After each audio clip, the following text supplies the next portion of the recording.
예, 잠깐 같이 기도드리겠습니다.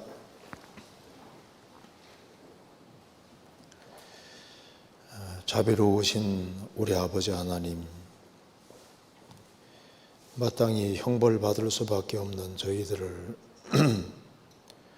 아무 공도 없이 값없이 구원해 주시고 주의 크신 은혜와 사랑 가운데 살게 해주시는 것을 감사합니다. 이 시간 주 성령께서 함께 해주시고 하나님의 말씀으로 우리 영혼을 환하게 비춰주시고 우리가 마땅히 어떠한 길을 걸어야 할지를 알 수 있도록 도와주옵소서. 역사의 마지막 시대를 살아가는 저희들에게 주님을 알게 해주시고 또 주 안에 살게 해주신 거기에는 주의 중요한 뜻이 있는 줄 압니다. 저희들의 마음을 항상 일깨워 주시고 주님의 복음과 주님 영광을 위해 살 수 있도록 도와주시고 인도해 주옵소서. 오늘 이 말씀이 우리 심령 깊이 새겨지도록 더 역사해 주시고 도와주옵소서. 또 앞으로 있을 학위 수양에 준비하는 그 모든 손길에도 함께해 주시고 많은 사람들이 구원함을 얻을 수 있도록 역사해 주시고 도와주옵소서. 또 해외 선교하는 선교사님들 가정마다 주님이 지켜주시고 또 영육간에 도와주셔서 주일 하는데 조금 더 부족함이 없도록 도와주옵소서. 오늘 모든 시종 함께해 주시고 도와주시기를 간절히 의지하오며 우리 구주 예수 그리스도 이름으로 기도하옵나이다. 아멘. 예, 우리 성경 욥기 29장 찾겠습니다. 욥기 29장입니다. 예, 제가 몇 군데를 읽겠습니다. 29장 1절 788페이지입니다. 욥이 또 비사를 들어 가로되 내가 이전 달과 하나님이 나를 보호하시던 날에 지내던 것 같이 되었으면 그때에는 그의 등불이 내 머리에 비치었고 내가 그 광명을 힘입어 흑암에 행하였었느니라. 나의 강장하던 날같이 지내었으면 그때에는 하나님의 우정이 내 장막 위에 섰으며 그때에는 전능자가 오히려 나와 함께 계셨으며 나의 자녀들이 나를 둘러 있었으며 버터가 내 발자취를 지키며 반석이 나를 위하여 기름 시내를 흘려내었으며 그때에는 내가 나가서 성문에 이르기도 하며 내 자리를 거기에 베풀기도 하였었느니라. 나를 보고 소년들은 숨으며 노인들은 일어나서 서며 방백들은 말을 참고 손으로 입을 가리우며 귀인들은 소리를 금하니 그 혀가 입천장에 붙었었느니라. 귀가 들은즉 나를 위하여 축복하고 눈이 본즉 나를 위하여 증거하였었나니 이는 내가 부르짖는 빈민과 도와줄 자 없는 고아를 건졌음이라. 망하게 된 자도 나를 위하여 복을 빌었으며 과부의 마음이 나로 인하여 기뻐 노래하였었느니라. 18절입니다. 내가 스스로 말하기를 나는 내 보금자리에서 선종하리라. 나의 날은 모래같이 많을 것이라. 네, 거기까지입니다. 예, 저희들이 지금 욥기를 계속 배우고 있습니다. 자, 오늘은 여기에 욥기 29장, 30장, 31장을 중심으로 해서 말씀을 드려보도록 하겠습니다. 욥기 29장, 30장, 31장은 참 중요한 말씀인데요. 왜냐하면 이 욥기를 29장, 30장, 31장 보면은 욥이 어떤 사람인지를 아주 가장 정확히 볼 수가 있기 때문입니다. 이제 욥이 새 친구의 격동을 받다 보니까 자기 속에 있는 얘기를 아마 다 끄집어낸 거라고 할 수 있습니다. 그러니까 감춰뒀다가 하도 격동을 당하니까 나는 잘못한 것이 없다고 하면서 이제 자기가 구체적으로 어떻게 살았는지를 얘기를 하고 있습니다.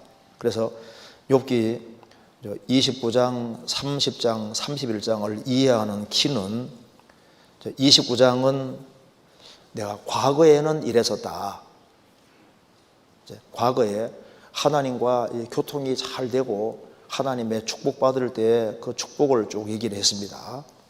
30장은 현재 지금 아주 어떤 고통을 받고 있는지를 말씀하고 31장은 내가 과거에 이렇게 살았었노라고 이제 적나라하게 얘기를 하고 있습니다. 그래서 이제 제가 먼저 요약을 잠깐 해드리고 말씀을 드리겠습니다. 자, 먼저 욥기 29장 한번 보시겠습니다.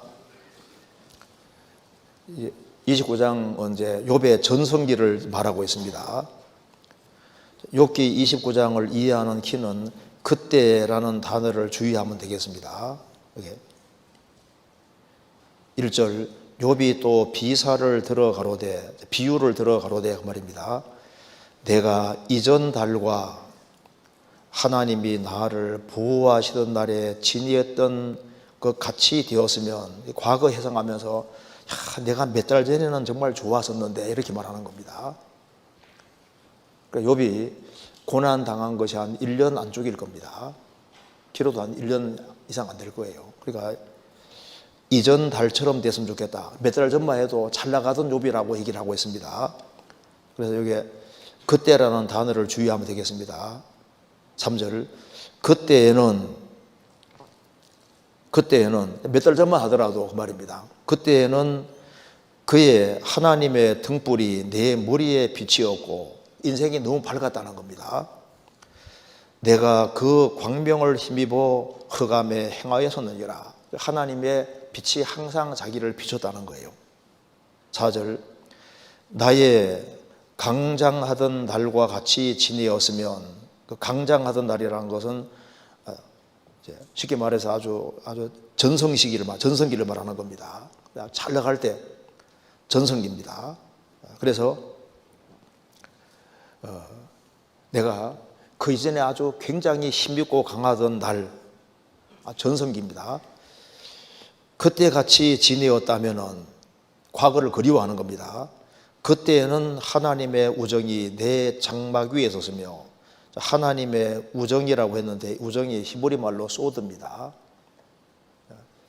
이걸 이제 비밀 회의라고도 번역한 것도 있고, 그리고 이제 교통회라고도 번역한 것도 있고, 하나님과 아주 친밀하게 지낸 걸 말합니다. 친밀하게 지냈고 하나님이 직접 이것저것을 많이 가르쳐 준 걸 얘기하고 있습니다. 그러니까 하나님과 친구처럼 친하게 지낸 겁니다. 그래서 그때는 하나님의 우정이 내 장막 위에 있었다. 그러니까 하나님과 아주 교통이 잘 되고 하나님의 축복 가운데 있었다는 겁니다.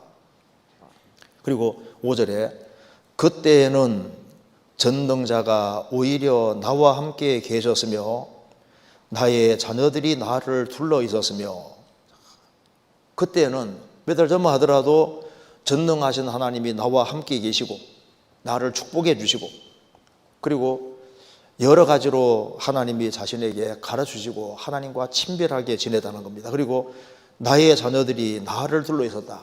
몇 달 전만 해도 10명의 자녀가 같이 있었잖아요. 10명의 자녀가 욥과 같이 있었는데 한꺼번에 다 죽게 됐잖아요.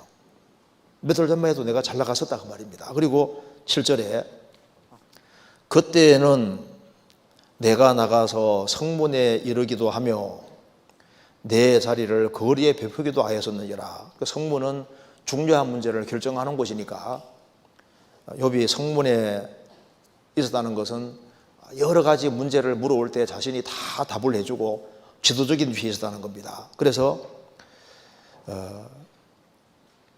8절에 나를 보고 소년들은 숨으며 노인들은 일어나서며, 그러니까 욥이 오면요 다 사람들이 고개를 숙이고 욥을 존경하고 높였다는 거예요.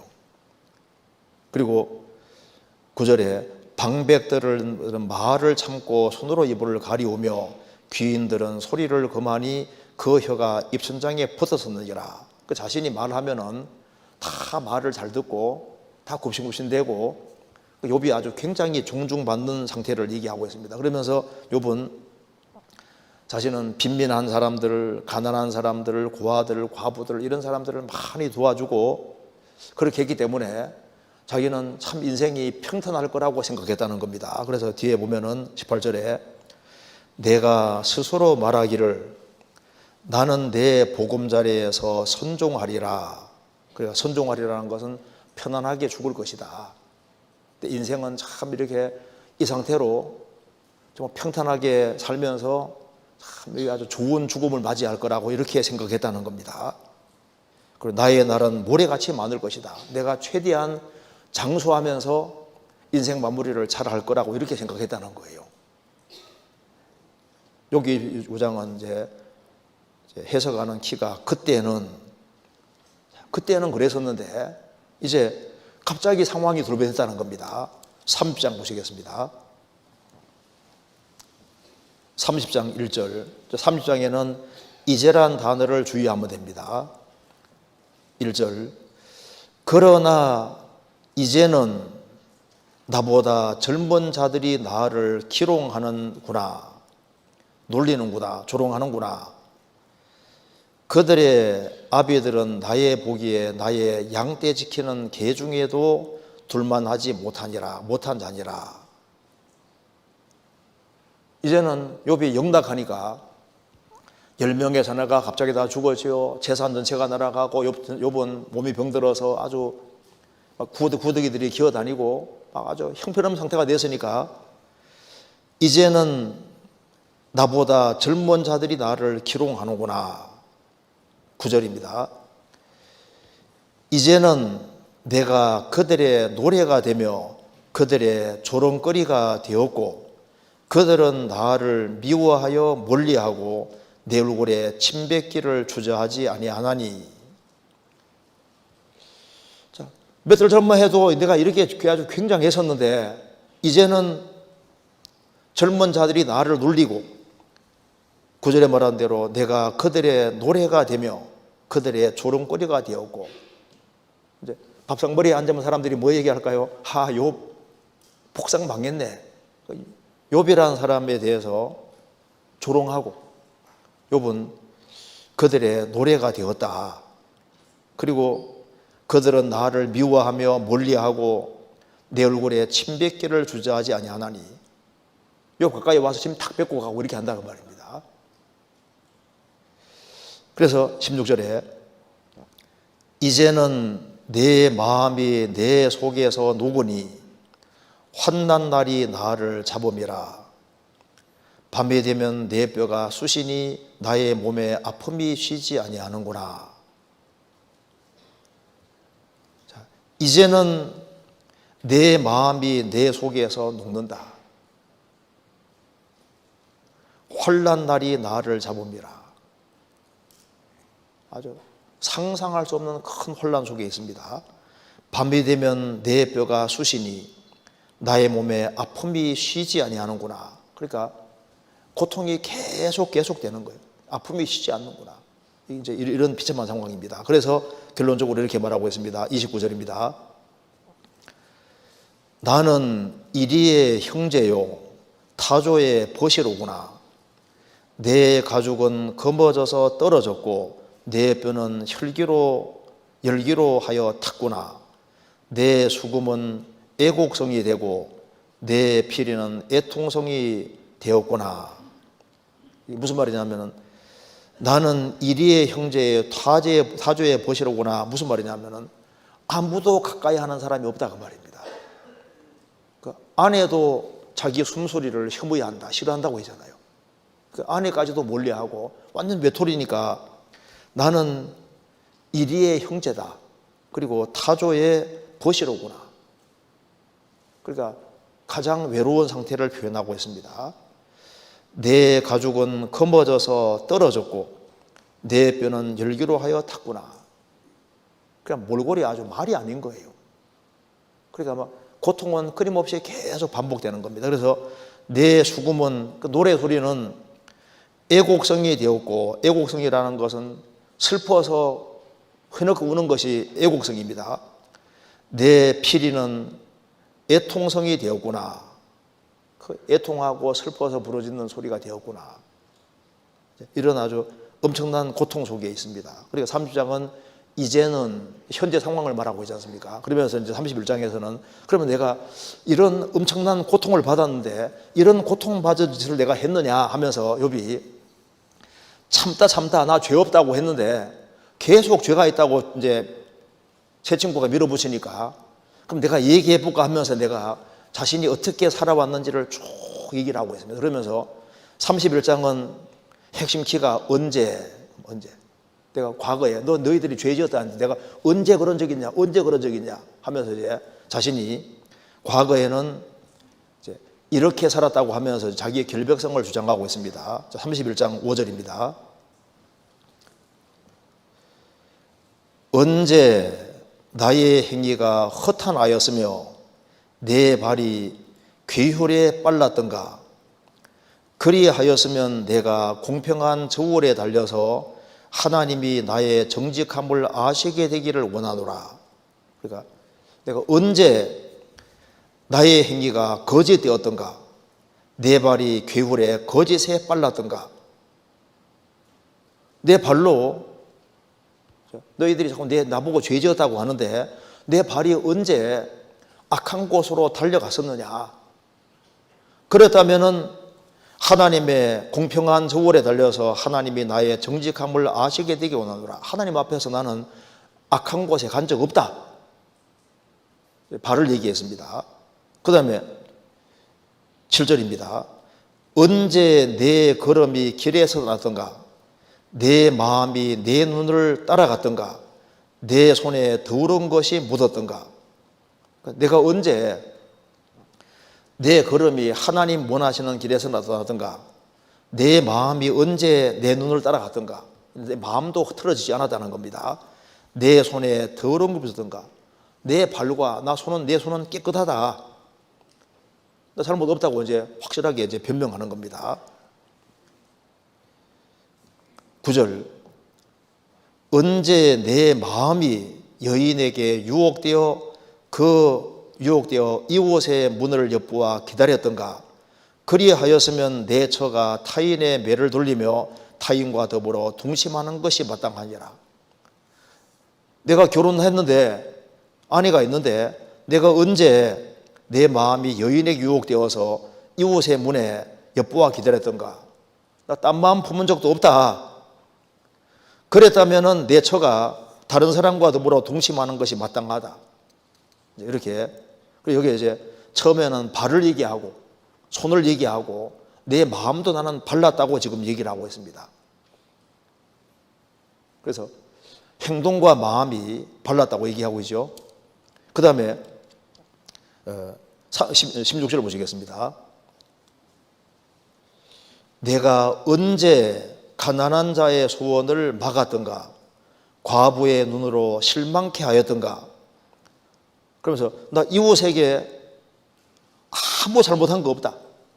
내 가난한 사람의 소원을 내가 막은 적도 없고, 과부의 눈으로 실망케 한 적도 없고, 나만 홀로 식물을 먹고 고아에게 먹이지 않았던가. 그런 적이 있느냐? 난 그런 적도 없고, 실상은 내가 젊었을 때부터 고아를 기르기를 그의 아비처럼 하였으며 내가 모태에서 나온 후로 과부를 인도하였었노라. 내가 이웃을 정말 나는 내 몸처럼 사랑하려고 했던 것이 맞지 않느냐, 이렇게 살아왔다는 겁니다. 그리고 그 다음에 19절에 내가 언제 사람이 의복이 없이 죽게 된 것이나 빈궁한 자가 덮을 것이 없는 것을 보고도 나의 양털로 그의 몸을 더욱게 입혀서 그로 나를 위하여 복을 빌게 하지 아니하였던가. 그러니까 욥은 이웃 사랑하기를 내 몸같이 하려고 정말 했다는 것을 얘기를 하고 있습니다. 그리고 이제 24절에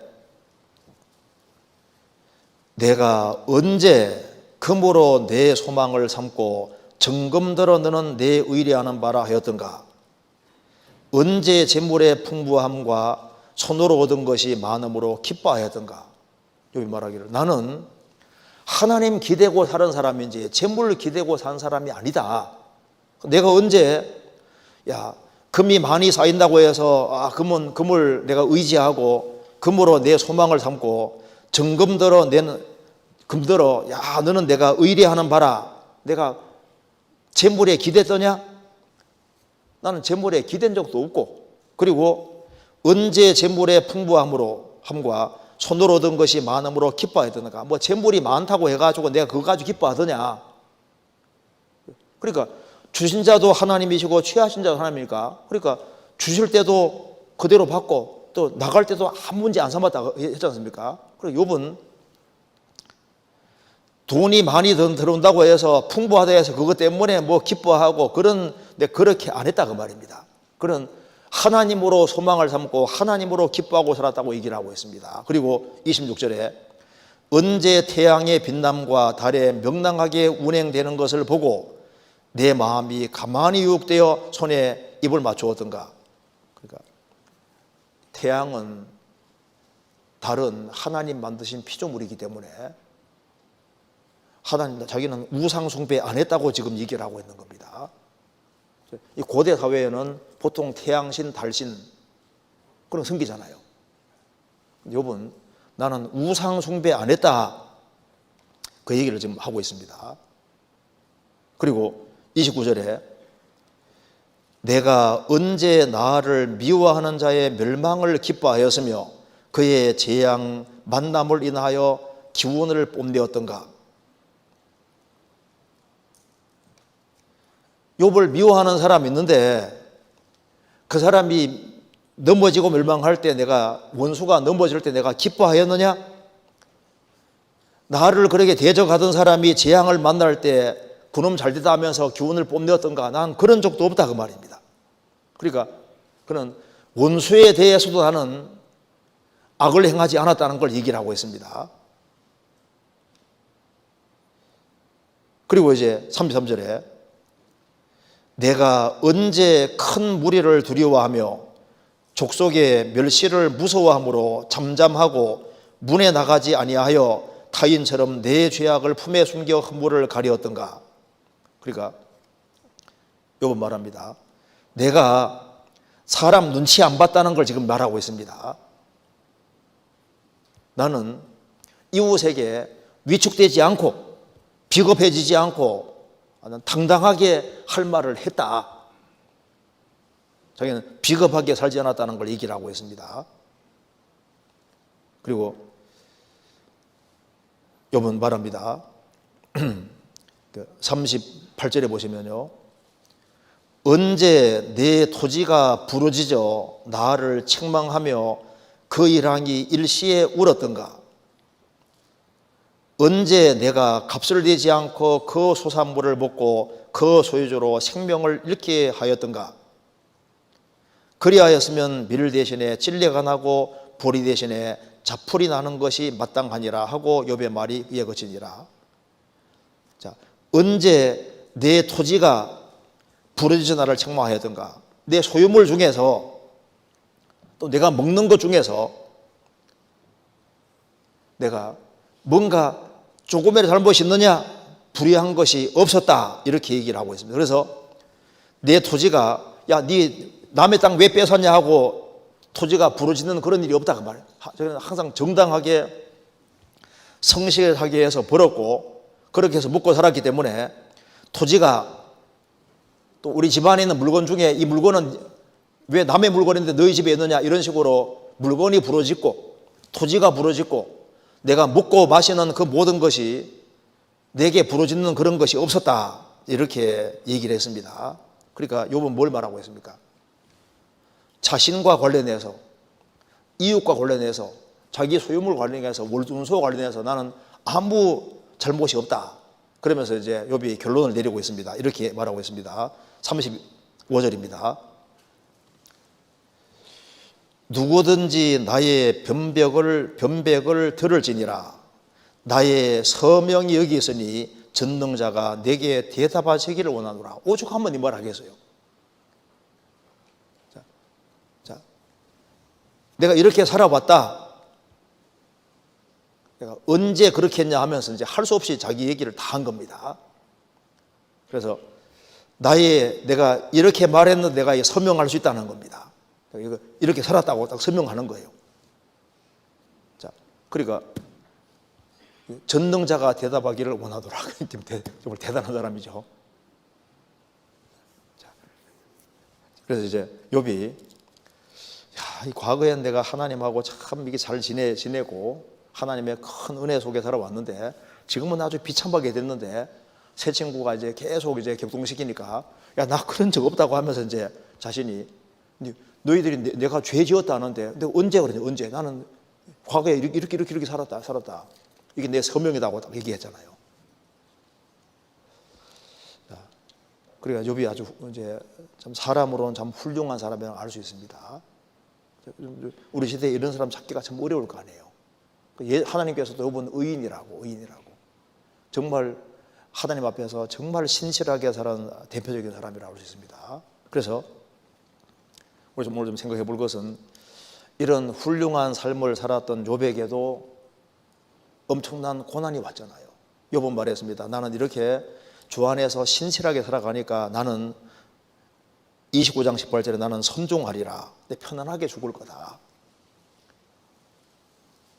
이 상태로 계속 이렇게 갈 거라고 생각했는데 갑작스런 예기치 못한 고난이 찾아온 거예요. 그러니까 이렇게 욥처럼 욥기 31장에 말한 대로 이렇게 아주 철저하게 바르게 말씀대로 살아가려고 노력하는 이 모든 사람에게도 예상치 못한 고난이 올 수 있다는 것을 얘기하고 있습니다.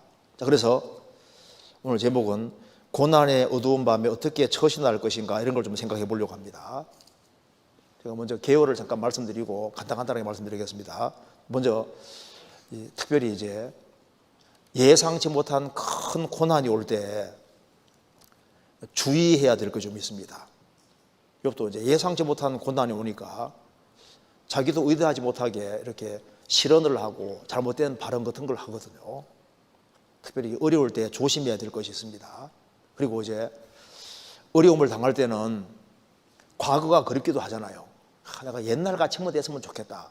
옛날에는 잘 나갔는데 그 정도만 됐으면 좋겠다. 그런데 사실은 내게 큰 잘못이 없는 상태에 예상하지 못하는 큰 어려움이 오면요, 우리 생각할 때는 그전처럼 됐으면 좋겠다 생각하죠. 그런데 그전처럼 되는 게 아니라 그전보다 훨씬 좋게 되도록 이 프로그램이 되어 있는 겁니다. 또한 욥은 이렇게 엄청난 재앙을 당했는데 하나님 응답이 없잖아요. 오랫동안 기다려도 답이 없습니다. 하나님은 침묵하고 대답이 없는 거예요. 그런데 대답이 없는 침묵이 사실 응답이거든요. 응답.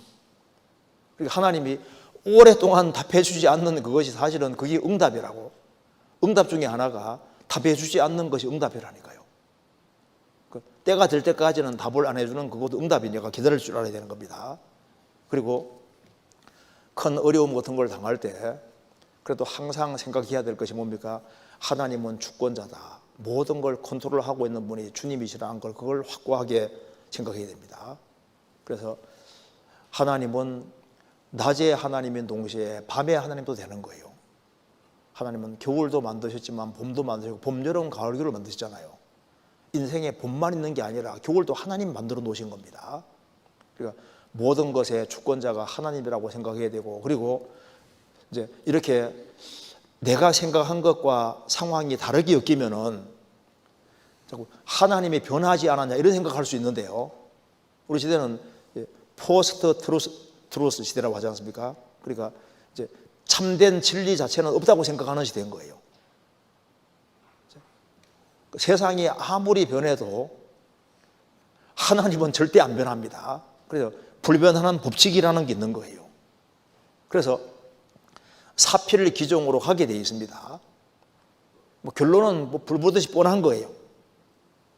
내리막길이 있으면 오르막길이잖아요. 골짜기에 있으면 산도 있습니다. 그러니까 신앙생활에 법칙이라는 것이 있는데 왜 법칙이 있냐 하면 하나님이 계셔서 법칙이 있는 거예요. 그잖아요. 왜? 하나님은 안 변하니까 하나님이 행하시는 것도 항상 동일한 원칙 속에 행하시는 겁니다. 그래서 특별히 어려움을 당할 때 이거보다 더한 어려움이 와도 나는 감당하겠다는 각오 같은 것이 필요하다니까요.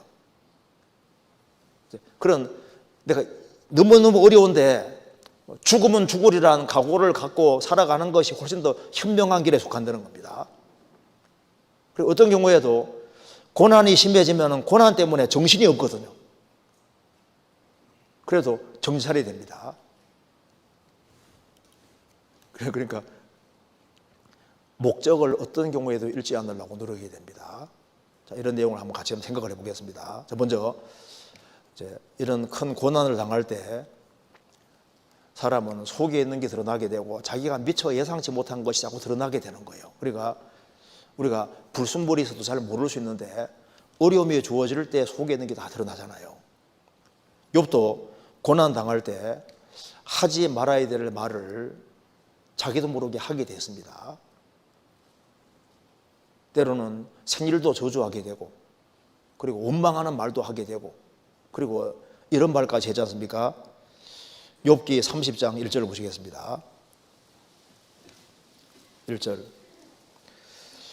그러나 이제는 나보다 젊은 자들이 나를 기롱하는구나. 자, 나보다 젊은 자들이 나를 놀리고 조롱하니까 욥은 뭐라 했습니까? 그들의 아비들은 나의 보기에 나의 양떼 지키는 개 중에도 둘만하지 못한 자니라. 이게 욥이 할 말입니까?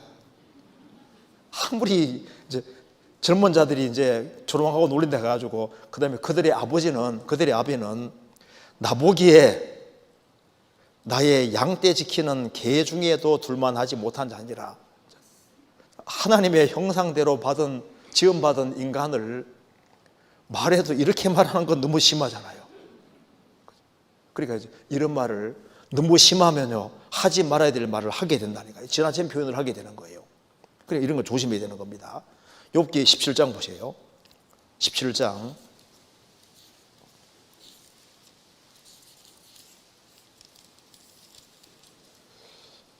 5절.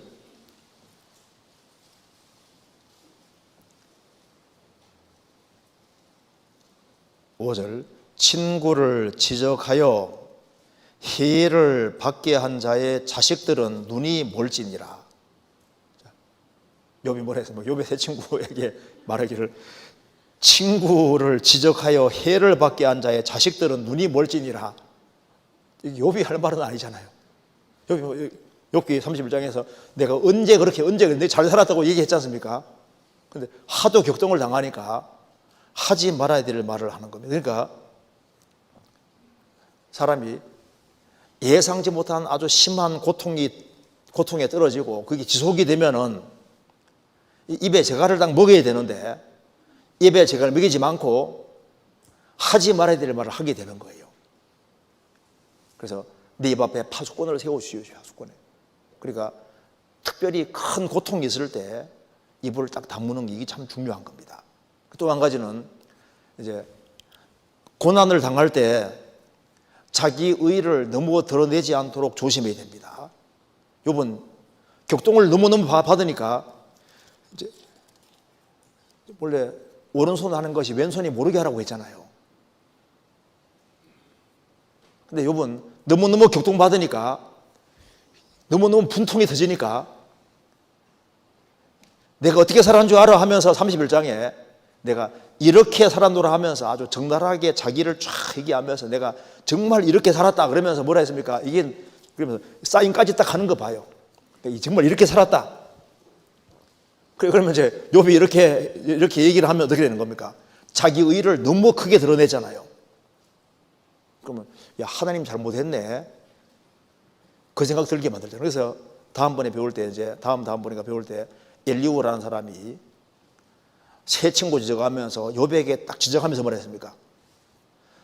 너가 너무 의롭다 함으로 하나님을 부르야 하다 하느냐 지적했잖아요. 자기 의를 너무 드러내가지고 하나님이 마치 크게 잘못을 범한 것처럼 그런 인상 풍기게 만들었다 그 말입니다. 그 어려움을 당하면서 하나님께 영광이 되게 하는 것이 아니라 오히려 하나님 이름에 욕을 돌릴 수도 있는 거예요. 어떤 아내가 이제 집에서 노래를 부릅니다. 그 남편이 갑자기지 않습니까? 베란다로 뛰어나가는 베란다 앞에 서 있는 거예요. 당신 내 노래 소리가 싫어. 아니 동네 사람들이 싸운다고 할까봐. 무슨 말입니까? 목소리가 너무 큰데 목소리가 너무 악쓰는 것처럼 보이니까 남편이 때린다고 착각할까봐 베란다 밖에 나와 있다고. 이쪽엔 노래하는데 이쪽에는 이웃은 오해할 수도 있잖아요. 우리 살아가는 가운데 자기를 너무 부각시키는 것은 항상 조심해야 될 하는 겁니다. 어떤 경우에 욥은 항상 자기가 주 안에서 어떻게 살아간 것에 대해서 비밀을 고이고이 간직하고 있었잖아요. 그런데 이게 이제 너무 고통받으니까 자기 속에 있는 얘기를 다 끄집어내잖아요. 다 끄집어내잖아요. 근데 이런 것이 사실은 합당하지 않은 겁니다. 합당하지 않은 겁니다. 그래서 욥의 세 친구가 이제 친구에게 교통받아 이렇게 얘기하니까 엘리후가 그럼 너는 의롭고 하나님은 불의하시냐? 이렇게 지적을 딱 했잖아요. 그리고 또 한 가지는 이제 이 고난을 받을 때 마음에 틈이 생기기가 쉽습니다. 그래서 성경에 마귀로 틈을 타지 못하게 하라고 말씀했는데 만사가 너무 형통하고 잘 돼갈 때도 마귀가 틈탈 수 있는데 너무 어렵게 될 때도 마귀가 틈탈 수 있는 거예요. 그래서 마귀가 틈타지 않도록 주의해야 됩니다. 그래서 자기 문제에 집중하다 보면은 마땅히 생각할 것을 잊게 되는 거예요. 그래서 고난받을 때 틈이 생깁니다. 틈이 생기면 마귀가 맹공격을 퍼부을 수 있는 거예요. 그거 조심해야 되는 겁니다. 그리고 또 한 가지는 뭐냐면은 이 고난, 주님 뜻 가운데서 고난받을 때 하나님에 대해서 부정적인 이미지를 갖지 않도록 조심해야 됩니다. 왜? 만사가 형통하고 잘 될 때는 하나님 내 편이라고 생각하다가 나는 잘 살았는데 큰 어려움과 고통이 주어지니까 하나님이 나를 왕따시키고 나를 따돌리고 나를 미워한다고 이렇게 생각하는 그 생각은 정말 착각인 거예요. 그래서 어려움을 당할 때 하나님에 대한 부정적인 생각을 삼가야 되는 거예요. 내가 진리 가운데 바르게 행할 때 주님이 이제 고난 같은 거 줄 때 그게 얼마나 큰 축복이고, 그래서 우리가 신앙생활 잘하는 가운데 고난 받으면 이게 얼마나 큰 축복인 줄 아세요? 그리고 주님 앞에 갔을 때 내가 고난 받을 때 주님을 의지하고 잘 살았다고 할 때 그게 얼마나 주님 앞에 떳떳하고 영광이 되겠어요. 나는 이런 고난 중에도 잘 살았습니다 하고 고백할 수 있다면 얼마나 큰 축복이 되겠습니까? 그리고 사람이 이제 고난 당하게 되면은 자기가 힘든 것 때문에 자신을 왜 부르셨는지 그 목적 같은 걸 잊어먹을 수 있는 거예요.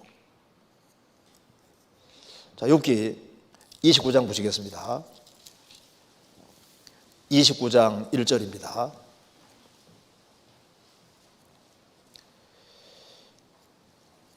욥이 또 비사를 들어 가로되 내가 이전 달과 하나님이 나를 보호하시던 날에 지내던 것 같이 되었으면 그때는 그의 등불이 내 머리에 비치었고 내가 그 광명을 힘입어 흑암에 행하였었느니라. 나의 강장하던 날과 같이 지내었으면 그때는 하나님의 우정이 내 장막 위에 있었으며 그때는 전능자가 오히려 나와 함께 계셨으며 나의 자녀들이 나를 둘러 있었으며. 자, 욥은 이제 과거를 회상합니다. 자, 욥과 같이 이런 큰 고난을 받을 때 누구든지 고난 있기 전 과거를 보통 회상하고 그리워하게 될 거 아니에요. 참 과거는 좋았는데 과거처럼 됐으면 좋겠다. 그런데 보세요. 불순종의 길을 걸어가다가 막심한 고난을 받을 때 과거를 과거처럼 됐으면 좋겠다는 생각에도 불순종하는 속에서 이 고통을 받을 때 이제 자기가 죄 지은 것을 괴로워하면서 후회해도 그전처럼 가기가 안 쉽습니다. 보통 이제 이 죄 가운데 살아갈수록 인생이 이렇게 밑으로 하락하게 되는 거예요. 어쨌든 간에 죄를 지은 경우는 일단은 그전보다 좋게 되기는 안 쉽습니다. 그죠? 왜? 징계라는 게 따르게 되는 거니까. 그런데 하나님 앞에서 큰 죄를 지은 것이 아닌데 어려움 같은 걸 당할 때는 이게 상황이 다릅니다. 죄를 짓고 정말 돌이킬 경우에 주님이 이제 더 귀하게 사용하는 경우는 있지만은, 그렇지만은 징계는 감수해야 되는 거지 않습니까? 그런데 큰 잘못을 범한 것이 아닌데 막심한 고난 같은 것에 떨어지면은 우리 생각할 때는 그전처럼 이전처럼 그때처럼 되면 좋겠는데, 그런데 그때처럼 되는 정도가 아니라 틀림없이 더 좋은 길로 가도록 되어 있습니다. 이건 법칙이거든요. 이건 틀림없는 겁니다. 그래서 내가 내리막길을 걸어간 것보다 훨씬 더 창대케 하는 건 그건 법칙에 속하는 거예요. 그러니까 욥은 이전 그때처럼 되면 좋겠다, 그때처럼 되는 것이 아니라 그때보다 훨씬 상상할 수 없을 만큼 더 확 높아지잖아요. 이건 법칙에 속하기 때문입니다. 성경 시편 71편입니다. 시편 71편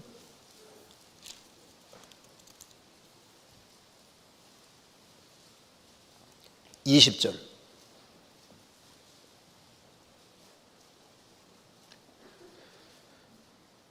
(852페이지입니다) 우리에게 많고 심한 고난을 보이신 주께서 우리를 다시 살리시며 땅 깊은 곳에서 다시 이끌어 올리시리이다. 나를 더욱 창대케 하시고 돌이키사 나를 위로하소서. 우리에게 많고 심한 고난, 많은 고난, 심한 고난을 보이신 주께서 우리를 다시 살리시며 땅 깊은 곳 다시 이끌어 올리시리이다. 그 정도가 아니라 나를 더욱 창대케 하시고 돌이키사 나를 위로하소서. 요셉은 17살 나이에 10명의 형들의 미움받아서 애굽으로 내려가잖아요. 갑자기 그냥 종이 되고 비참하게 됐습니다. 그럼 요셉 뭐 생각했을까요? 아버지하고 같이 살았을 때 그때 행복을 꿈꾸면서 그 정도만 됐으면 좋겠다, 이런 생각했을 거 아니에요. 나중에 13년 지나서 애굽의 총리가 되고 이제 자녀를 둘 낳습니다. 첫 번째 자녀가 뭐라 했습니까? 자녀를 낳고서 므낫세, 에집트에서 13년 동안 고생한 고생을 잊게 하셨다. 므낫세가 잊게 하셨단 말이잖아요. 그 다음에 에브라임 낳고 뭐라 했습니까? 에브라임은 창성, 그 말입니다. 내가 이렇게 13년 동안 고난 받았는데 주님이 이것을 바꾸어서 아주 창성, 에집트에서 아주 크게 만들어 주지 않습니까? 요셉은 나는 그때 17살 때 그 아버지와 친하게 지냈던 그때를 꿈꾸고 소망하고 그 정도만 됐으면 좋겠는데, 그 정도가 아니라 므낫세, 그다음에 에브라임, 이렇게 되는 거잖아요. 욥도 지금 이런 고통 속에서 이전에 그 상태가 됐으면 좋겠다. 근데 그 상태가 아니라 훨씬 더 높은 곳으로 올라가는 길이, 그게 바로 고난이라는 거예요. 성경 사무엘하 22장 찾겠습니다.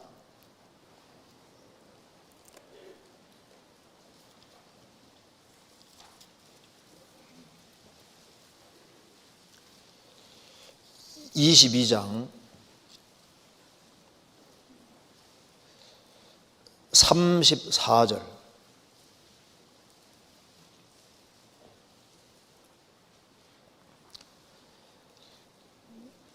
나의 발로 암사슴 발같게 하시며 나를 나의 높은 곳에 세우시며, 다윗이 말했습니다. 하나님이 나를 나의 높은 곳에 세우시며, 다윗은 지금 높은 곳에 세워진 상태에서 이제 자기 과거를 회상하는 내용이 바로 이 내용입니다. 이제 사울과 싸워 승리한 이후에 이제 그 높은 위치에 서서 왕인 상태에서 지금 자기 인생을 바라보면서 얘기하고 있습니다. 내가 어떻게 되어서 이 높은 곳까지 이르게 됐을까 하면서 얘기를 하는 거예요. 여기 22장 5절입니다. 사무엘하 22장 5절. 사망의 물결이 나를 애우고 불의의 창소가 나를 두렵게 하였으며 음부의 줄이 나를 두르고 사망의 울무가 내게 이르러도다. 다윗의 인생은 하나님께 기름 붓고 난 이후에 10년 이상을 정말 인생이 아주 깊은 골짜기를 다녔습니다. 그래서 자기가 10년 이상 고통받은 것을 5절 6절로 표현하고 있습니다. 사망의 물결이 나를 애워싸고, 그러니까 다윗은 죽을 만한 상황을 많이 겪었습니다. 불의의 창소가 나를 두렵게 하였으며 음부의 줄이 나를 두르고 사망의 올무가 내게 이르러도다. 그러니까 하나님 안 도와주면 죽을 수밖에 없는 그런 위태위태한 상황 속에 많이 들어가서 인생의 아주 깊은 골짜기를 통과하고 인생의 깊은 곳에 많이 들어갔던 겁니다. 거기에서 하나님께서 그가 부르짖을 때 건져주셔서 넓은 곳으로 이끄셨습니다. 20절 또 나를 또 넓은 곳으로 인도하시고 나를 기뻐하심으로 구원하시도다. 그래서 깊은 곳에 고통받는 다윗을 하나님께서 끄집어내서 넓고 평탄한 곳으로 이렇게 인도하시고 또 그 깊은 곳에 집어넣고 또 끄집어내서 넓은 곳으로 인도하시고 이걸 반복하면서 어떻게 했습니까? 그를 점점 온전하게 만드셨습니다. 33절 하나님은 나의 견고한 요새시며 나를 온전한 곳으로 인도하시며. 욥은 다윗은 이 고난 통해서 점점 더 온전하게 바뀌어갔습니다. 그리고 나중에는 34절에 나의 발로 암사슴 발같게 하시며 나를 나의 높은 곳에 세우시며. 그럼 왜 하나님이 인생의 깊은 골짜기에 들어가게 하시고 인생의 깊은 곳에 왜 두셨을까요? 높은 곳에 세우시려고. 그러니까 자기가 고난당하기 전 그 상태를 주려고 하는 게 아니라 그거보다 훨씬 더 높은 곳을 데려가려고 하는 그 목적으로 한다고 말입니다. 그러니까 욥은 내가 이전처럼 됐으면 좋겠다. 그래서 주님은 이전처럼 되는 것보다 더 좋은, 더 훌륭한 욥을 만들고 더 큰 축복을 주려고 주님께서 심한 고난을 허락하시는 거예요. 그잖아요. 그러니까 주님 뜻 가운데 고난받는 모든 사람들은 어떻게 생각이 되냐면은 황당한 어떤 고통과 어려움이 주어지고 이런 거 주어질 때 그게 하나님의 후한 대접이라고 반드시 믿어야 되는 겁니다. 하나님이 사람을 대접하는 방법이 뭐냐 하면은 더 고생시키는 것이 하나님의 방법에 속하는, 이게 특별한 방법입니다. 시편 13편입니다.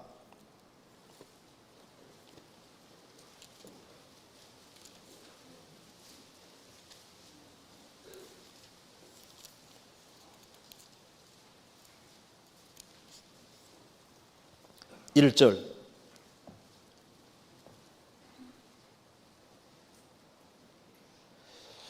여호와여 어느 때까지니까 나를 영영히 잊으시나이까 주의 얼굴을 나에게서 언제까지 숨기시겠나이까 내가 나의 영혼에 경영하고 종일토록 마음에 근심하기를 어느 때까지 하오며 내 원수가 나를 쳐서 자긍하기를 어느 때까지 하리이까 여호와여 어느 때까지니까 나를 영영히 잊으시나이까. 내가 이렇게 큰 고통을 받는데도 불구하고 왜 하나님은 가만히 계십니까? 나의 영혼에 경영하고 종일토록 마음에 근심하기를. 사람이 고통과 어려움이 지속이 되면은 영혼에 별 생각이 다 떠올라오잖아요. 왜 내가 이런 것을 당해야 되겠습니까? 나중에 다윗은 알았습니다. 이게 하나님의 후한 대접이구나. 6절에 같이 읽겠습니다. 내가 여호와를 찬송하리니 이는 나를 후대하심이로다. 후한 대접이다. 후한 대접. 그래서 우리 그리스도인의 삶에서 이런 고난이라는 것은요, 원래부터 주어지는 것이라고 반드시 생각해야 됩니다. 그래서 야고보서 1장에 너희가 여러 가지 환난을 만나거든 온전히 기쁘기라. 만나거든이 만난다면이 아닙니다. if가 아닙니다. 만날 때잖아요. 때. when입니다. when. 만날 때. 그러니까 만난다면 하면 안 올 수도 있거든요. 만날 때 성도 중에 고난당하지 않는 성도가 누가 있습니까? 그러니까 구원 안 받은 사람은 죽을 때까지 기운이 충실하고 평탄하게 살다가 죽는 일이 있어도 구원받은 성도는 평탄하게 살다가 주님 앞에 가도록 안 돼 있어요. 그런 사람이 있다면 성경에서도 여러 가지 환난을 만난다면 가정부부로 서야 될 겁니다. 가정법이 아니라 올 때입니다. 오긴 온다가 말입니다. 올 때, 야, 이 원래부터 오는 것이구나 이렇게 생각해야 된다가 말입니다. 올 때 올거니 잘 됐다 하고 그걸 온전히 기쁘게 받으라가 말입니다. 올 거니까. 자, 그리스도인은 그 사람 견딜 수 있는 범위 안에서 고난은 오도록 되어 있습니다. 근데 욥 같은 경우는 자, 이 고난이 왔는데 도무지 이해되지 않는 고난이 왔잖아요. 이렇게 신앙생활 잘하는 욥이 갑자기 재산만 다 날아가도 황당하잖아요. 10명의 자녀가 당일 하루에 다 죽는 거 이게 더더욱 이해가 안 되잖아요. 몸 전체가 병드는 거 더더욱 이해가 안 됩니다. 자, 그러면 이런 재앙이 주어지면은 답이 빨리 주어지면 좋은데 답이 안 오잖아요. 아무리 애원해도 하나님이 침묵하시고 응답을 안 하시니까 하나님이 돌아가신 것이 아니라 별 생각 다 들을 수 있잖아요. 하나님이 돌아갔을 리가 없잖아요. 죽으실 리가 없잖아요. 하나님의 침묵이 하나님이 기도에 응답하는 방법 중에 하나가 뭐냐면은 하나님의 침묵하심이 응답이에요. 응답. 사람이 이제 죄를 지었기 때문에 하나님께서 이 죄에 돌이킬 때까지 주님께서 침묵하는 경우도 있지만은 신앙생활 잘함에도 불구하고 큰 재앙을 당해도 빨리빨리 주님이 응답을 안 주는 경우가 있습니다. 욥 같은 경우가 지금 대표적인 그 경우를 만들어 놓은 거예요. 하나님이 응답하지 않는 것처럼 보이고 하나님이 잊으신 것처럼 보여도 그것이 잊은 것이 아니라는 것을 알아야 되는 겁니다. 자, 예레미야 14장 8절 보시겠습니다. 자, 이스라엘이 죄를 지었을 때 하신 얘기입니다. 예레미야 14장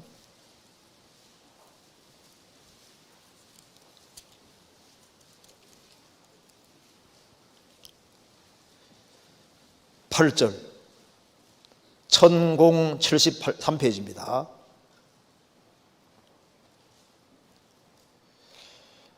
이스라엘의 소망이시오 곤란한 때의 구원자시여 어찌하여 이 땅에서 거류하는 자같이 하룻밤을 유숙하는 행인같이 하시나이까.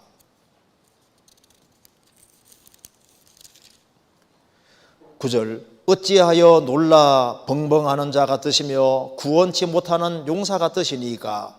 여호와여 주는 오히려 우리 중에 계시고 우리는 주의 이름으로 일컬음을 받는 자요니 우리를 버리지 마옵소서. 이스라엘이 주 안에서 신실하게 바르게 살아갈 때는 하나님께서 구원하는 용사같이 앞장서서 싸워주시고 막 도와주시고 하셨는데 이스라엘 민족이 큰 죄 가운데 빠지고 죄에 안 돌이키니까 하나님께서 이스라엘이 고통을 받아도 가만히 계시는 거예요. 그래서 예레미야는 말합니다. 하나님 어찌하여 이 땅에서 거류하는 자같이 하룻밤을 유숙하는 행인같이 하시나이까. 나그네는 이웃집이 고통받을 때 불보듯이 보고 있잖아요. 자기 일이 아니니까. 이스라엘이 고통받아도 하나님은 나그네처럼 지나가는 행인처럼 가만히 관망하고 계시기만 합니까? 어찌하여 놀라 벙벙하는 자 같으시며 구원치 못하는 용사 같으시니까. 그렇게 능력이 많은 하나님께서 왜 침묵하고 계시는 겁니까? 돌이키게 하려고 주님께서 고통받는 걸 허락하시는 거예요. 그런데 신앙생활을 잘해도 고통이 올 수 있고 고난이 올 때 하나님이 빨리빨리 이걸 해결해 주면 좋은데 빨리빨리 해결 안 해주고 침묵하잖아요. 왜 침묵하실까요?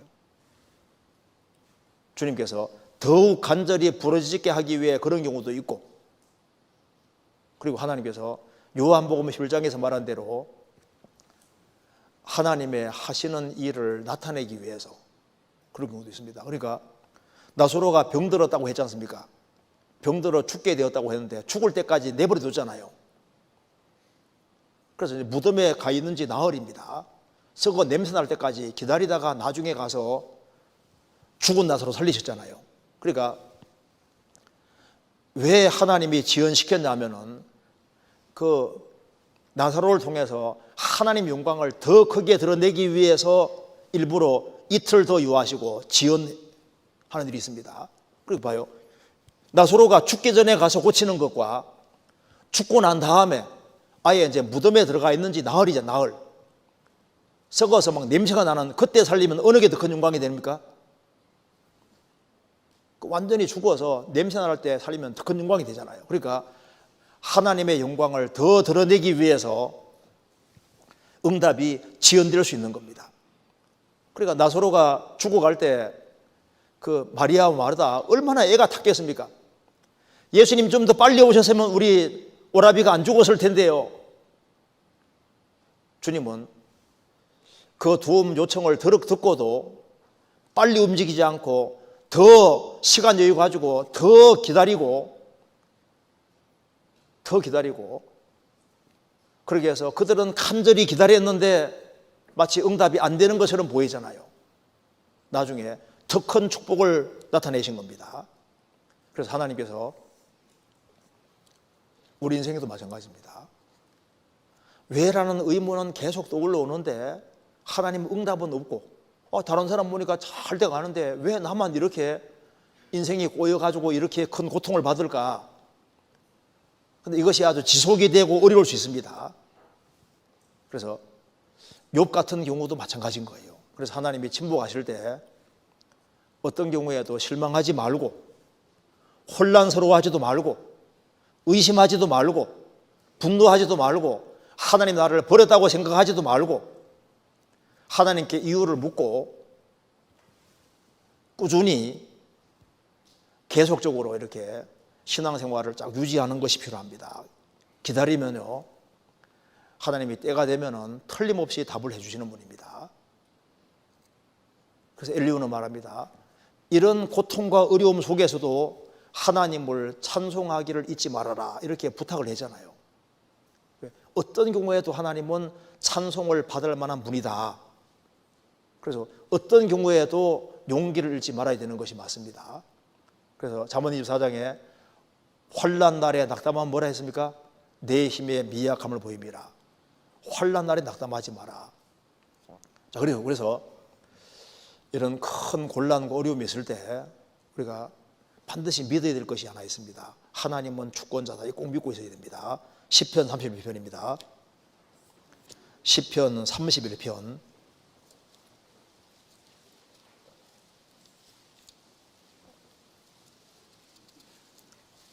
15절. 제가 먼저 5절 읽고 15절은 제가 읽고 15절은 같이 읽겠습니다. 5절. 내가 나의 영을 주의 손에 부탁하나이다. 진리의 하나님 여호와여 나를 구속하셨나이다. 15절 같이 읽겠습니다. 내 시대가 주의 손에 있사오니 내 원수와 핍박하는 자의 손에서 나를 건지소서. 다윗은 말했습니다. 내가 나의 영을 주의 손에 부탁하나이다. 진리의 하나님 여호와여 나를 구속하셨나이다. 값을 지불하고 사셨나이다. 우리 구원받은 모든 사람은 영혼을 주님 손에 부탁한 사람들입니다.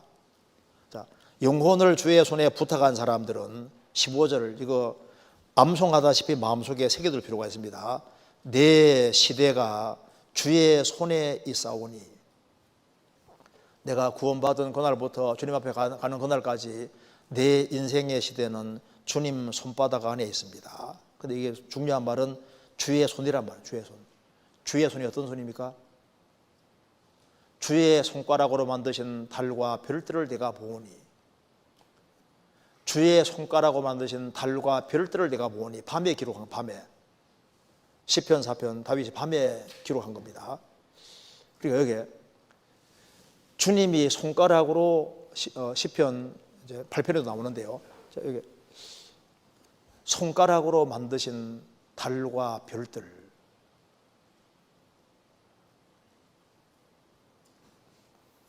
자, 그럼 보세요.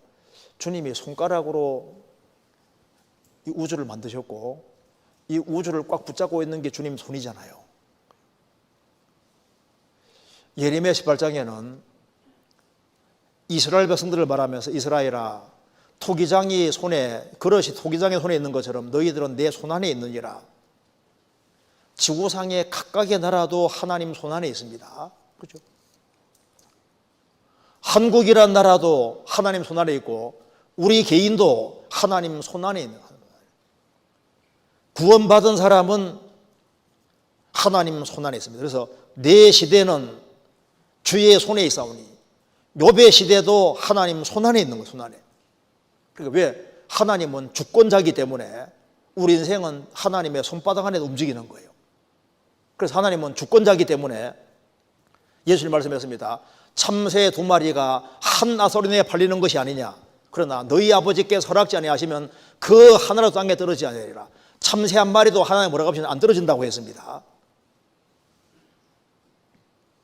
그러니까 하나님은 모든 것을 컨트롤하고 모든 걸 주장하시는 주장자이기 때문에 내 시대가 주의 손에 있습니다. 내 인생의 시대는 주님 손에 있습니다. 그래서 내 인생은 주님 손 안에 있다는 사실을 확실하게 믿을 수 있는 사람은 어떤 상황에서도 감사할 수 있습니다.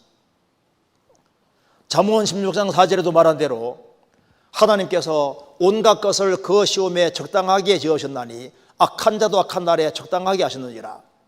그러니까 내 주변에 있는 모든 사람도 모든 상황도 하나님 허락하심 속에서 다 되어진 겁니다.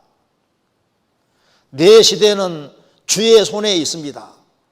그렇기 때문에 로마서 8장 28절을 우리가 믿을 수 있는 거예요. 하나님을 사랑하는 자, 곧 그 뜻대로 부르심을 입은 자들에게는 모든 것이 합력하여 선을 이루느니라. 하나님을 사랑하는 자, 곧 그 뜻 가운데 부르심을 입은 사람들은 모든 것이, 모든 상황이 어우러져서 선을 이루느니라. 모든 상황이 엮어져서 보이지 않는 선을 이루고 뜻을 이루는 거예요. 더 나은 곳으로 가는 과정에 속하는 것이 맞다 그 말입니다. 내 시대가 주의 손에 있사오니, 이걸 확실하게 믿는 사람은 이렇게 됩니다. 11절, 내가 모든 대적으로 말미암아 욕을 당하고 내 이웃에게는 심히 당하니 내 친구가 놀라고 길에서 보는 자가 나를 피하였나이다.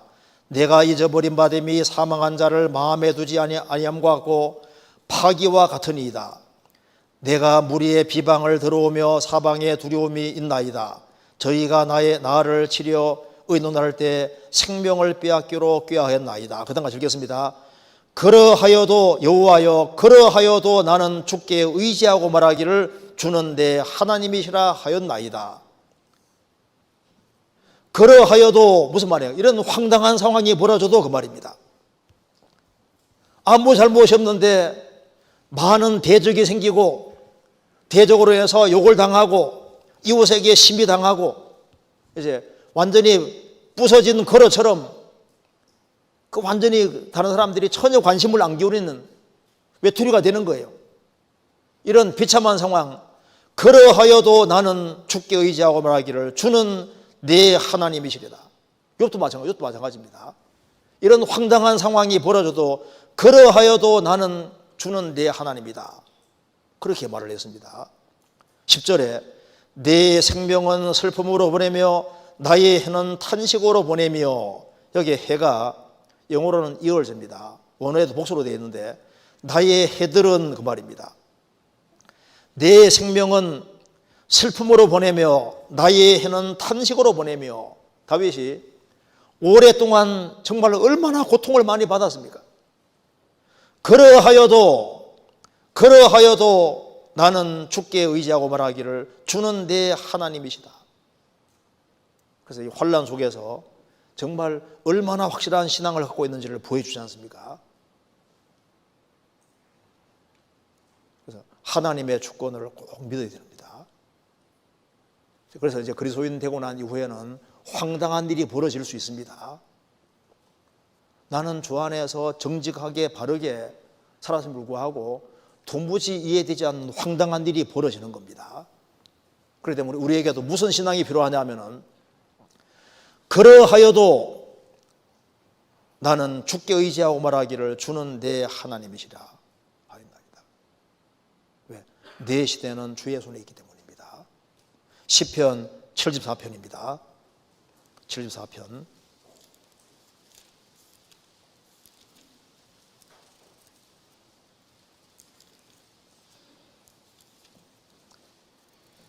74편 16절입니다.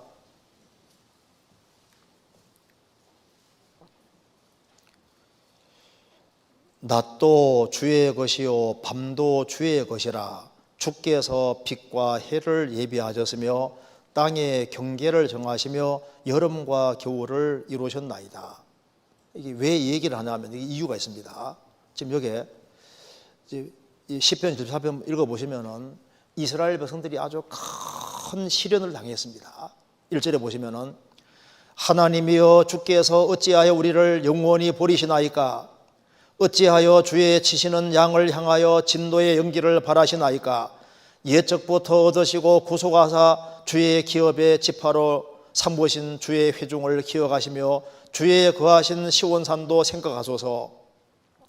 영구히 파멸된 곳으로 주의 발을 드집소서.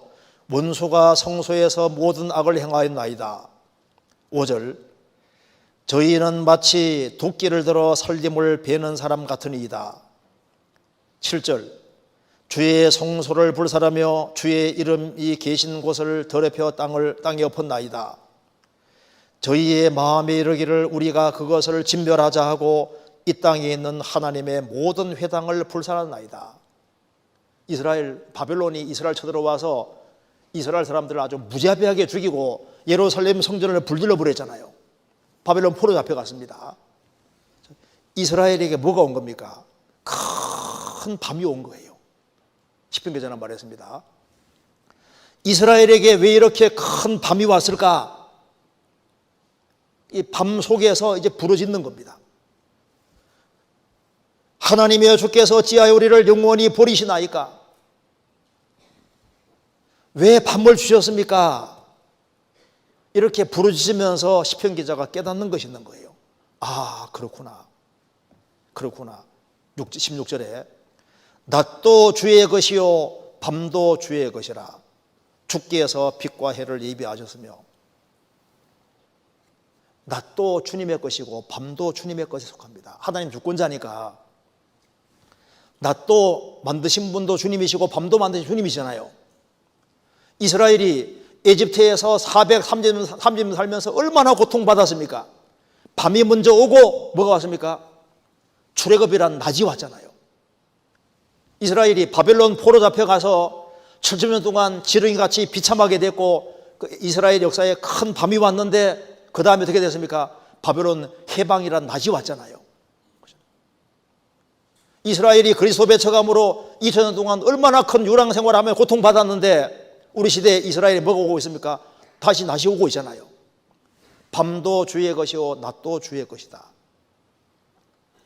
욥이라는 사람에게도 큰 인생의 밤이 왔습니다. 그 이후에 또 낮이 오잖아요. 왜? 밤도 주의 것이고 낮도 주의 것입니다.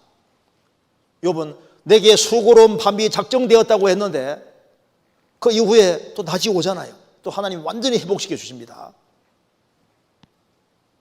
17절에 땅의 경계를 정하시며 여름과 겨울을 이루셨나이다.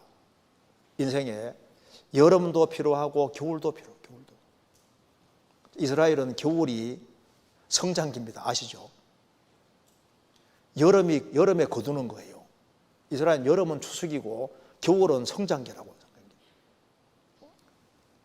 그러니까 우리 인생에도 겨울이 사실은 뭐냐 하면은 겨울이 신앙 성장기예요. 겨울에 많이 자랍니다.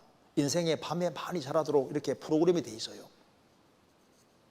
그래서 욥은 하나님께서 겨울을 주시고 여름이란 결실을 주시는 겁니다.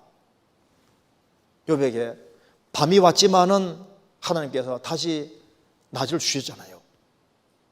그러니까 뭘 믿어야 되냐면은 세상이 아무리 바뀌어도 하나님은 절대 변하는 분이 아니라는 겁니다. 말라기 3장에 말씀하기를 나 여호와는 변혁지 아니하나니 그러므로 야곱의 소나 너희가 소멸되지 아니하느니라. 하나님은 변혁지 않는다. 하나님은 바뀌는 분이 아닙니다. 세상이 아무리 바뀌어도 하나님은 안 바뀝니다. 항상 동일하신 하나님으로 있습니다. 하늘도 땅도 다 낡아지고 망하지만은 주님은 여상하시고 여전하시고 변함이 없으십니다. 세상 너무 많이 바뀌었습니다. 요즘 신문대로 거둔다 하면 잘 안 맞아요. 왜? 대박 나는 사람들이 많이 생기잖아요. 그죠? 뭐 공부 열심히 한다고 뭐 이렇게 성실하게 살아가지고 이렇게 되는 것보다 머리 잠깐 돌려가지고 막 더 잘 되는 경우 많잖아요. 그러니까 세상 보면은 막 헷갈리게 돼 있는 시대가 우리 시대입니다. 그런데 세상이 아무리 헷갈려도 하나님은 안 바뀝니다. 하나님은 변하지 않고 인생 본성도 변하지 않고 하나님은 사람을 다뤄가는 모든 것도 절대 변하지 않습니다. 하나님 성품이 안 바뀌어요. 이를 행하시는 원칙이 안 바뀝니다. 그렇기 때문에 하나님은 구원받은 사람에게 그 사람을 더 훌륭한 사람으로 만들기 위해서는 어쩔 수 없이 하나님은 이건 하나님 방법이기 때문에 고난을 통과하도록 하나님 만드시는 이게 하나님 방법이에요. 그리고 하나님이 축복해 주시는 통로는 고난이라는 걸 통해서 축복을 주시도록 프로그램을 만들어 놓으신 거라고요. 이건 불변입니다. 세상이 많이 변했습니다. 제가 한번 읽어드릴게요. 얼마나 많이 바뀌었는지 봅시다. 가는 말이 고와야 오는 말이 곱다. 옛날 말이잖아요. 요즘 뭐라 그러죠? 요즘은 가는 말이 거칠어야 오는 말이 곱답니다. 좀 많이 바뀐 거 맞죠? 돌다리도 두들겨보며 건너라. 돌다리를 두들기면 장님으로 오해한다. 아는 길도 물어가라. 아는 길은 곧장 가라. 아는 길도 물어가면 시간 낭비다. 아는 길을 물어가면 더 헷갈린다. 젊어서 고생 사서도 한다. 옛날 말이고 젊어서 고생 늙어서 신경통이다. 가는 고생하지 않는 길을 택하라는 거예요. 많이 바뀌었죠. 하늘이 무너져도 솟아날 구멍이 있다. 하늘이 무너져도 지하도가 있다. 엉뚱한 소리 많이 하는데요. 세상이 많이 바뀌었지만 하나님은 안 바뀝니다. 그래서 우리 어떤 각오를 가져야 되냐 하면은 내가 어려움이 주어지면은 이거보다 좀 더 큰 어려움이 와도 감수해야 되겠다는 그런 각오가 필요합니다. 요게 예레미야 12장 찾겠습니다. 주님이 이렇게 말씀해 주셨습니다. 예레미야 12장 1절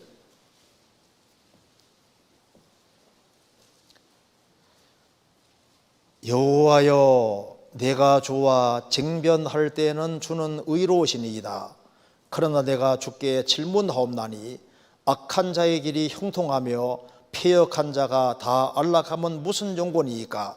주께서 그들을 심으심으로 그들이 뿌리가 박히고 장성하여 열매를 맺었거늘 그들의 입은 주께 가까우나 그 마음은 모니이다. 예레미야는 10대 때 주님 부르심 받아서 주의 일을 하는데 너무너무 힘든 거예요. 자기는 맨 얻어터지고 고통받는데 비난받고 고통받는데 이 악인들은 잘 돼가고 형통한 거예요. 하나님, 내가 하나님이 의롭다는 건 알지만 내가 한마디 하겠습니다.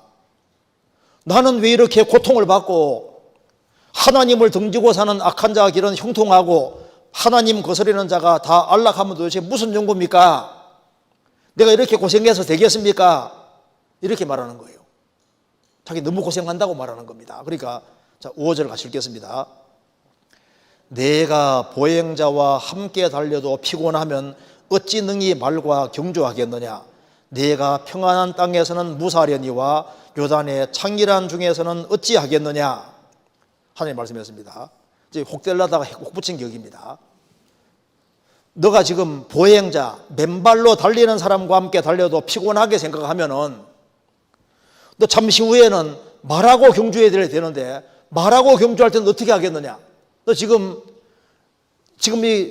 지금까지 1장부터 12장까지 살아오는데 너무 힘들었다고 하는데 너 지금 갈 길이 멀다. 지금 여기 예레미야서 11장까지 와서 허걱대는데 예레미야서가 몇 장까지 있습니까? 무려 52장까지 있잖아요. 아직 갈 길이 많이 남았는데 벌써 힘들면 어떡하냐? 너 지금 보행자와 달려도 피곤하게 생각하면 어찌 능히 말과 경주하겠느냐? 네가 평안한 땅에서는 무사하려니와 요단의 창길한 중에서는 어찌하겠느냐? 지금 요백이 말합니다. 너 지금 그래 하나님을 하면서 고난 받고 있지? 너 때리더냐 누가? 너 몸을 멀쩡하지 않냐? 근데 지금 평안한 땅이다. 요거도 먹는 거 그거 때문에 힘들어하느냐? 너 잠시 후에 요단의 창길한 중에 들어간다 그 말입니다. 무슨 말입니까? 목숨이 위태위태한 곳에 들어간다 그 말입니다. 너 지금 맨발로 달리다가 힘드는데 너 지금 조금 있다가 지금 말하고 달려야 될 때는 더 힘들 거 아니에요? 말 따라가면 얼마나 힘들겠습니까? 너 지금보다 더 큰 어려움이 기다리고 있다. 너 지금 생명의 위협은 없지만 너는 조금 더 있으면 생명 위협까지 당하게 되는 그런 어려움이 주어질 텐데 지금 벌써 힘들어하면 어떡하냐? 이렇게 말했잖아요. 우리가 주님 뒤를 따르는 사람으로서 내가 이 정도 고난 때문에 힘들어하면은 뭘 생각이 됩니까? 자, 이거보다 내가 아주 더 큰 어려움이 주어져도 나는 감당해야 되겠다는 그런 각오 같은 것이 필요합니다. 이왕 주님 위해 살아가는데 좀 고생 좀 더 하자 그런 마음을 가지고 내가 아무리 고생해도 지옥 갈 사람 하루 고생할 수 없잖아요. 조금 더 고생하자. 이왕 고생하는 김에 최고로 고생하자. 이런 마음 가지고 고난이라는 걸 대해야 된다는 말입니다. 내가 지금 어려움이 와도 이거보다 더한 어려움이 와도 감당해야 되겠다는 그런 각오, 죽기밖에 더 하겠냐 이런 각오 가지고 임해야지 되지. 지금 이 정도의 어려움 가지고 어렵게 생각하지 말으라고 하나님께서 공고하고 있잖아요. 내가 아무리 고생해도 나보다 고생하는 사람 훨씬 많아요. 우리는 구원받은 거 하나만 가지고도 사실 충분하거든요. 내가 아무리 고생해도 지옥 갈 사람 고생 하루 못 하지 않습니까? 그러니까 얼마든지 고난에 오더라도 겪어야 되겠다는 그런 각오 같은 것이 필요합니다. 옛날에 순교도 많이 했는데 우리는 순교하는 거 없잖아요. 누가 예수 믿는다고 린치를 해요. 가정적으로 어려움이 있다 할지라도 그거보다 더한 어려움을 겪는 사람도 많이 있는데 그래서 그걸 감사함으로 받고 더 큰 것이 오더라도 나는 각오해야 되겠다는 그런 넉넉한 마음 가지고 고난을 대하라는 겁니다. 그리고 우리를 구원하신 목적이 있으니까 어려움이 있다 할지라도 목적을 잃지 말아야 됩니다. 우리는 30명, 60명, 100명을 주님 품으로 인도해야 될 사람입니다. 그렇지 않습니까? 우리를 부르셨을 때 하나님 목적이 있고 계획이 있어요. 우리가 주님께 받은 사명인 것을 항상 생각하면서 생을 살아야 되겠습니다. 같이 기도하시겠습니다. 자비로우신 우리 아버지 하나님, 저희들을 주의 보배로운 피로 구원해 주시고 또 소망을 가지고 생을 살게 해주시는 것을 감사합니다. 주님께서 가정마다 지켜주시고 또 곤란과 어려움 중에 죽으시고 부활하신 주님을 의지할 수 있는 믿음을 주시고 그리고 아주 담대하게 시련을 대할 수 있도록 도와주옵소서. 우리의 사랑하는 가족들, 친척들, 이웃들에게도 이 귀한 복음을 전해줄 수 있도록 역사해 주시고 도와주옵소서. 우리 나머지 모든 생에 주의 거룩한 말씀으로 다스려 주옵소서. 우리 구주 예수 그리스도 이름으로 기도하옵나이다. 아멘.